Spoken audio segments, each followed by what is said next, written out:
রাজধানীর একটি স্কুলে ৩-৪ বছর বয়সী এক শিশু শিক্ষার্থীর ওপর শিক্ষকদের শারীরিক নির্যাতনের একটি ভিডিও সামাজিক যোগাযোগ মাধ্যমে ছড়িয়ে পড়েছে। ভিডিওটি প্রকাশ্যে আসার পর দেশ জুড়ে তীব্র প্রতিক্রিয়া তৈরি হয়েছে। ভাইরাল হওয়া সিসি ক্যামেরায় ফুটেজে দেখা যায় স্কুল ইউনিফর্ম পরা শিশুটিকে টেনে হিস্ট্রে একটি কক্ষে নিয়ে যাওয়া হয়।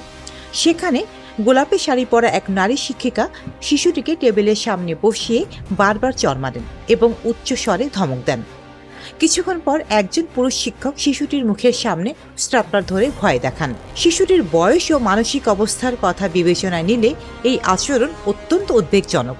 সিসিটিভি ফুটেজ অনুযায়ী ঘটনাটি ঘটেছে রোববার 18 জানুয়ারি দুপুর 12:51।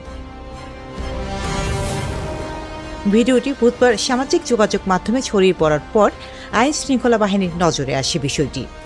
এ প্রসঙ্গে ডিএমপির পল্টন থানার ভারপ্রাপ্ত কর্মকর্তা মোস্তফা কামাল খান জানান, নির্যাতনে জড়িতদের একজনকে শনাক্ত করা হয়েছে।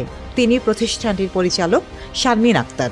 সংশ্লিষ্টদের থানায় হাজির হওয়ার জন্য নোটিশ দেওয়া হয়েছে, তবে এখন পর্যন্ত কাউকে গ্রেপ্তার বা আটক করা হয়নি। শিশুর নিরাপত্তা, শিক্ষা প্রতিষ্ঠানে শারীরিক ও মানসিক নির্যাতন বন্ধে বিদ্যমান আইন কার্যকর করা এবং এমন ঘটনার পুনরাবৃত্তি ঠেকাতে দ্রুত ও স্বচ্ছ তদন্তের দাবি উঠছে বিভিন্ন মহলে।